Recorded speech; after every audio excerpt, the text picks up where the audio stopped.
Welcome to another wonderful day in South Florida where we were expecting the remnants of a tropical storm or a hurricane or whatever it was. But as you know, sometimes you get lucky and sometimes you get unlucky.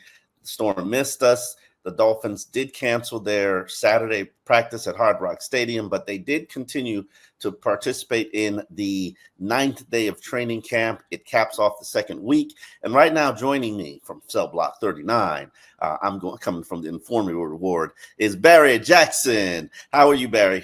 Hi, Omar. I'm on work release today, and it didn't rain, but it rained sacks. We saw them everywhere during the private closed practice today. We saw from Chop Robinson, Tier Tart, who finally made a cameo appearance. Welcome to training camp, Tier Tart. And of course, Ogba was all over the place as he's been throughout camp. Another Quentin Bell sighting. In fact, more than one Quentin Bell sighting. The guy is everywhere. So a parade of sacks today during training camp, and then the news that came after. Tell everyone about the news in case they've been on Mars or Saturn the last few hours. Yeah, Tyreek Hill, well, I'm going to put it in order, was ranked by his peers in the NFL's player poll, the top 100 players, which is probably, while I take it seriously, I don't take it seriously because I've seen how the players put it together, but it is a serious poll here. And Tyreek Hill, for the first time, a non-quarterback, was rated the number one player in the NFL, and it just so happened to be Tyreek Hill. He had an elation of celebration for that moment, and it was only trumped by his celebration for his new contract extension, Barry. I've been talking about it all offseason. I've sensed that it was coming when you needed salary cap space. You were robbing Peter to pay Paul. And you left Tyreek Hill's contract alone, even though it was a clear way to gain about $14 million in cap space. But they did it for a good reason, or maybe because Drew Rosenhaus wasn't comfortable with the price. Tyreek Hill, tell them the details of the deal that we do know, Barry. And as I consistently tell people, until you see the deal, you don't know all of the details of the deal. And there's always tricky language. Drew is not a tricky language reporter, though. So we can believe the nuts and bolts of the deal. Well, what's unique about this deal is that no years added and really no new money added. But the big key is that there was new guaranteed money added. So Tyreek Hill had been due close to $90 million between this season and 2026 over the next 3 years. But of that, only about $20 million was guaranteed. So now $65 million is guaranteed instead of $20 million. So he's going to make $90 million over the next 3 seasons. And instead of $20 million guaranteed, now $65 million is guaranteed. So that's the big key with this. Next year, Hill was not to be paid anything guaranteed. He was at $23.8 million for 2025 and $43.9 million for 2026. Now, a large chunk of that money is guaranteed. And I guess as this has been framed, he's now fully guaranteed $107 million over 4 years. That's last season over these next 3. That's the most fully guaranteed money to a wide receiver in one contract in NFL history. Average salary remains about $30 million a year, which places him, Omar, in a cluster with Amon-Ra St. Brown and A.J. Brown, who are just north of $30 million. They're behind Justin Jefferson, who comes in now at $35 million. So Tyreek isn't the highest paid receiver in football, but at least now he has his guaranteed money. And I agree with you. This was something that needed to be done. He's your best player. He's your most dynamic player. He's the catalyst for an offense that's the most explosive in the league, at least in warm weather, and hopefully in cold weather too at times this year. And it had to be done. As far as cap savings, there will be some this year. We'll see the exact amount in the next day or so. Cap savings wasn't a big issue this year because they have 22 to 23 million. They're probably not going to need it. A lot of it's going to be carried over. But just to have it done, I think, is a good thing. Was this a fair outcome in your view, Omar? Well, it was, because to me, and I actually disagree with you, and I don't know what the details are, but I do believe that there are going to be years added to that deal, whether or not they're void years or not. They're going to be years added to that deal.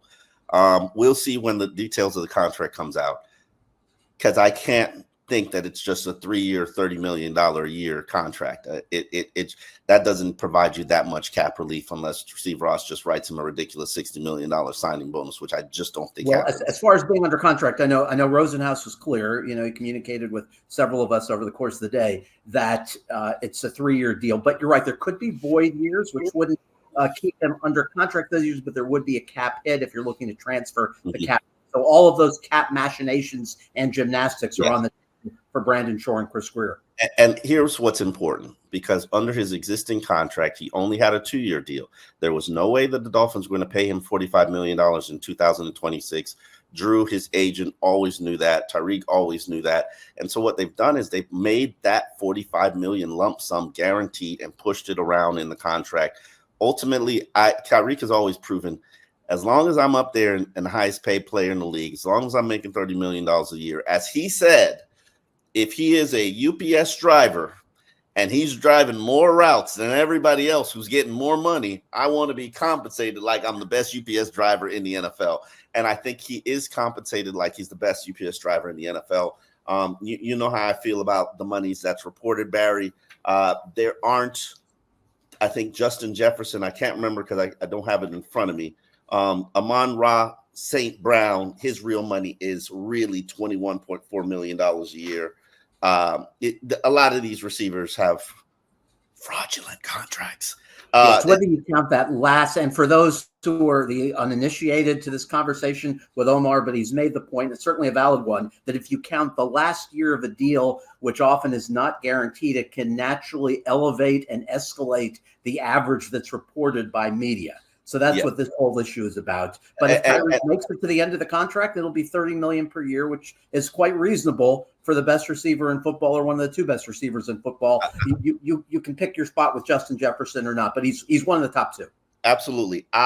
I give you a perfect example of Davante Adams, who everybody in the world who's in the NFL knows he's going to be traded by the trade deadline because he's on the books for 2025 for $35.6 million and then 2026 for $36.6 million.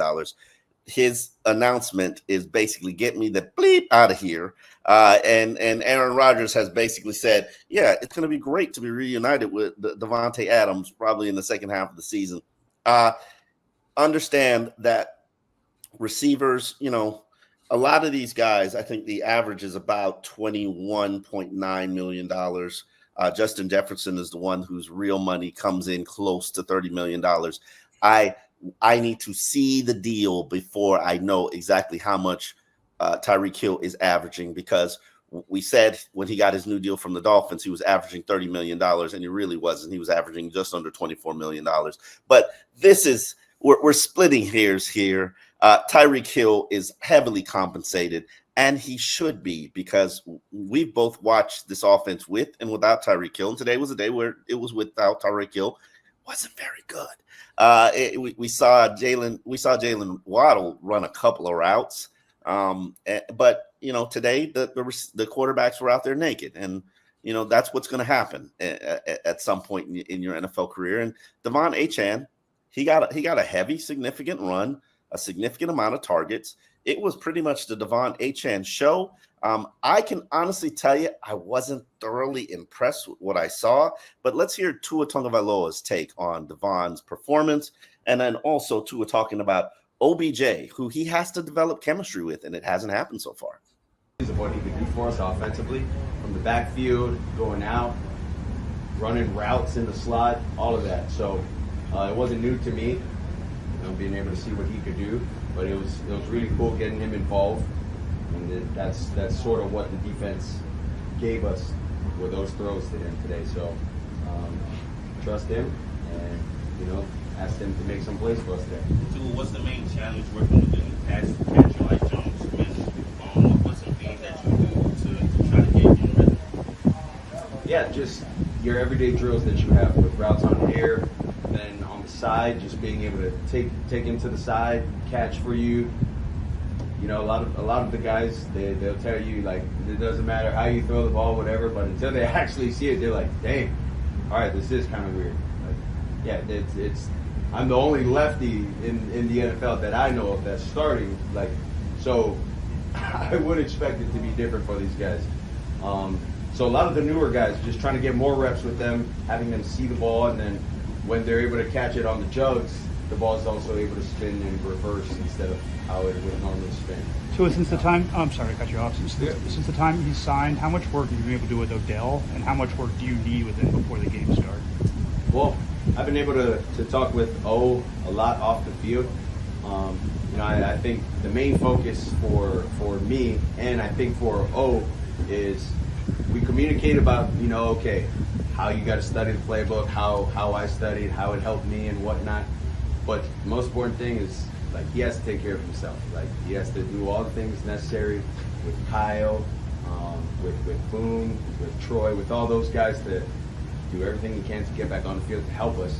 And then from there, then we can start, getting into, all right, the feel of how these plays are, the feel of space within this offense, all of that.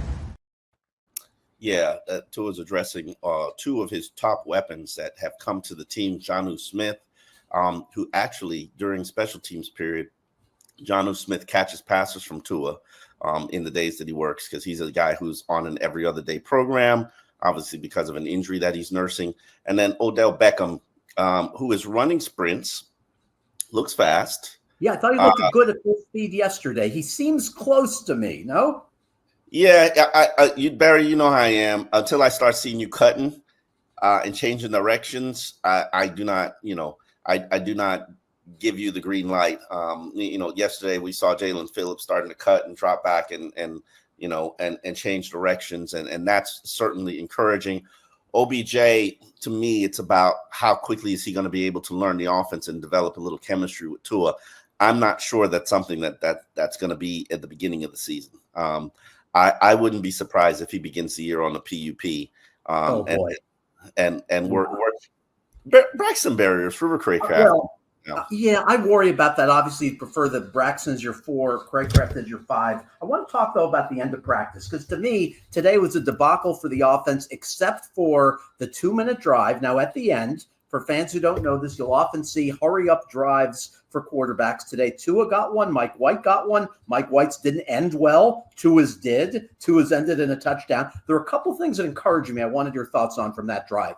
There have been some Braylon Sanders sightings. I know a lot of people are ready to move on for Braylon Sanders. They think, is he still on the team? Does he have a chance? Well, he's a long shot still to make it, but he's had some good moments in this camp. He began that 2-minute drive with an 11-yard catch today. He's looked good at times. We also saw Malik Washington catch on that 2-minute hurry-up drive to end practice. Now, Washington sometimes looks like he's fighting the ball, which surprises me for as many catches as he had at Virginia. He was among the national leaders in catches last year, but he still came down with an 18-yard catch, slid to the ground to catch it. I was encouraged by that. Jonnu Smith, who you mentioned a little while ago, he had 2 catches on that drive. And A-Shane also had a few catches on that drive, although Duke Riley did a good job in coverage on one of them where A-Shane couldn't knock it down. So at least in that last drive, Tua was good, and some guys around him that you would like to see success from, like Jonnu Smith and Malik Washington, played well. Did that make you feel better about the offense today?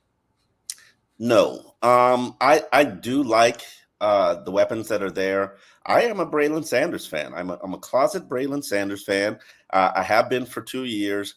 I remember vividly, there was a Skyler Thompson 2 years ago as a rookie, his training camp. Skyler Thompson had Eric Uzukama. He had River Craycraft. He had Braylon Sanders. He had, I can't remember who the back was. Maybe it was Savant Ahmed and Tanner Connor. And that unit used to be carving the third-team defense up. I mean, it was going up against third-teamers because Teddy Bridgewater was there. But he really earned that spot on the 53-man roster.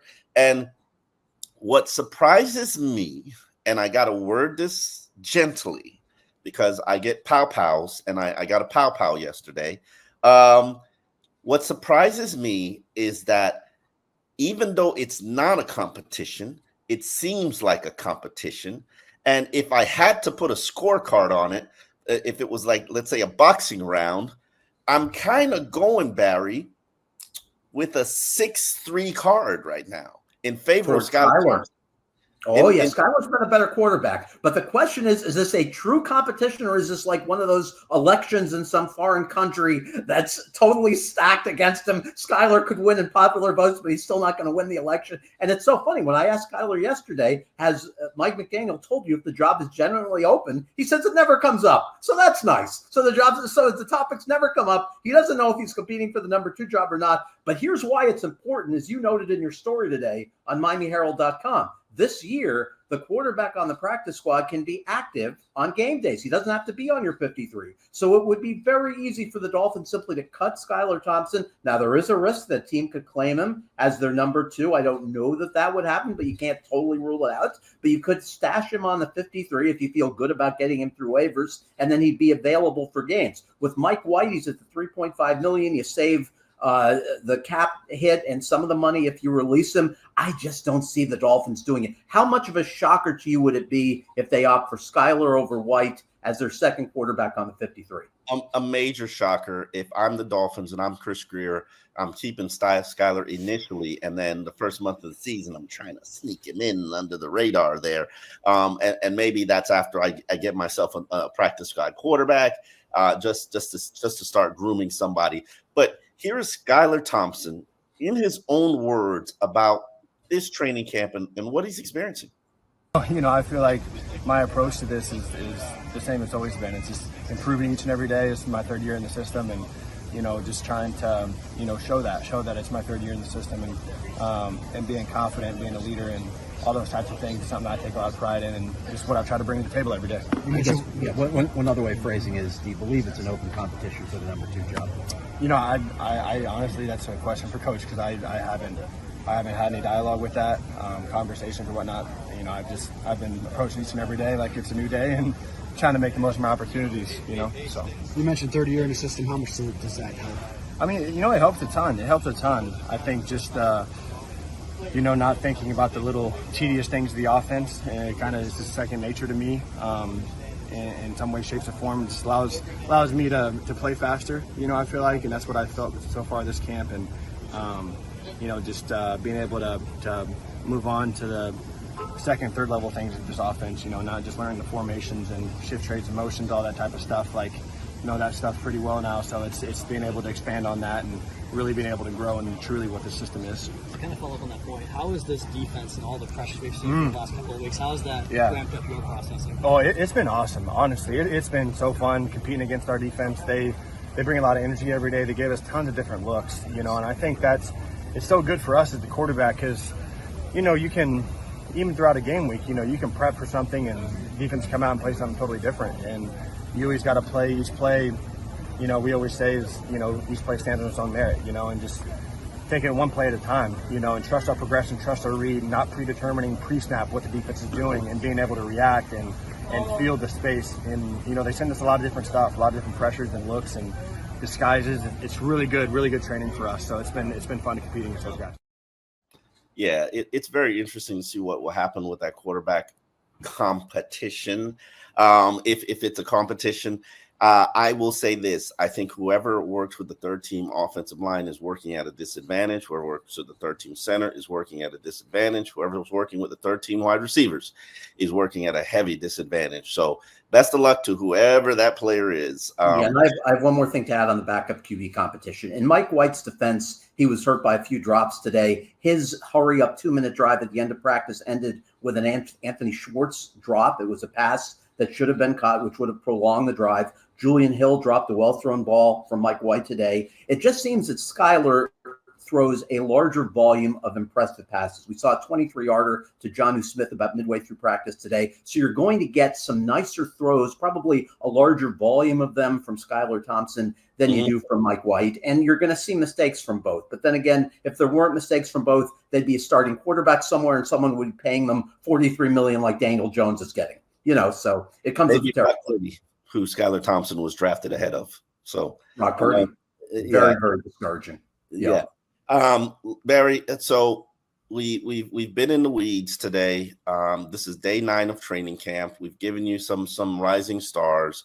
Now we got Tyreek Hill's deal in the books. Business wise, what's next? Javon Holland, or do you wait and apply the franchise tag if you need to. I could see the basis for a deal now, but also I think you and I both would like to see maybe a few more flash plays, a few more ball hockey plays. We know it's in him, right? We know Javon Holland has that capability, but you would like to see exactly what you're paying for. Are you paying for a good NFL starting safety, or are you paying for an elite Pro Bowl starting safety? And because of the knee injury last year that sidelined him for the final 6 weeks after that Jets game on Black Friday, we don't quite know what Javon Holland is. So I would like a little more information unless he were to accept a player-friendly deal. What's your view? Same thing. I don't know what price point to put on Javon Holland, because am I paying him like he's a top 5 safety when I haven't seen top 5 safety play? Reputation-wise, he has a reputation of a top 5 safety, but have you seen it in games? Have you seen it in practice? My argument Snippets, only snippets. Yeah. And so I don't know about the price point, and ultimately you have the franchise tag. I don't know what the number is on the franchise tag on a safety, so you can have something to protect yourself, especially now that you have cap space. There's also Liam Eichenberg. I'm not touching that. That's a whole ball. That's a mystery game right there. And I don't think any of the guards have really raised their hand and said, "Hey, this is my job." So that competition is still out there, and there are tons of guys on 1-year deals. And I don't. David Long is on an expiring deal. He needs another good year like he had last year against the run. Of course, Jalen Phillips, they picked up the 5th-year option. That's a huge year for him. If he's able to come back from the Achilles and have an 8 or 9 sack season and play the run as well as he did last year before the injury, then he's looking at a very lucrative deal. But that's one you have to wait on in light of the injury and see how he comes back. I don't think we have much doubt that he's going to come back to being a very good player again. The only question is, will it be this year before December? We'll see him on the field, obviously, early in the year, but will he be the vintage Jalen Phillips before, say, November, December? Will he be the Jalen Phillips on Black Friday, who was absolutely killing it, having a career game? A menace that day, yeah. And then his Achilles ruptured on him. So that's going to be interesting to see. Right now, if I'm Steve Ross, I'm putting away my wallet. I've given out a lot of money this offseason. And really what this is about, in my opinion, in terms of the Tua and the Tyreek extension, is you create yourself a 3-year window to win it all with this team, with this core, with this foundation. Obviously, Jalen Ramsey's contract is probably going to have to be addressed in the future. Obviously, Javon Holland is going to have to be addressed in the future. But right now, you have the foundation of what you think is a Super Bowl contending team. And leadership is stepping up, and they're talking about, turning up the volume and changing the identity of this team and becoming more bullies and less finesse. And we'll see how it pans out for this Miami Dolphins team. On that note, you've been watching the Miami Herald's Dolphins in Depth. We will not be here tomorrow because the Dolphins have a day off, but we will be back next week. So looking forward to that. Barry, enjoy yourself. Thanks, Omar.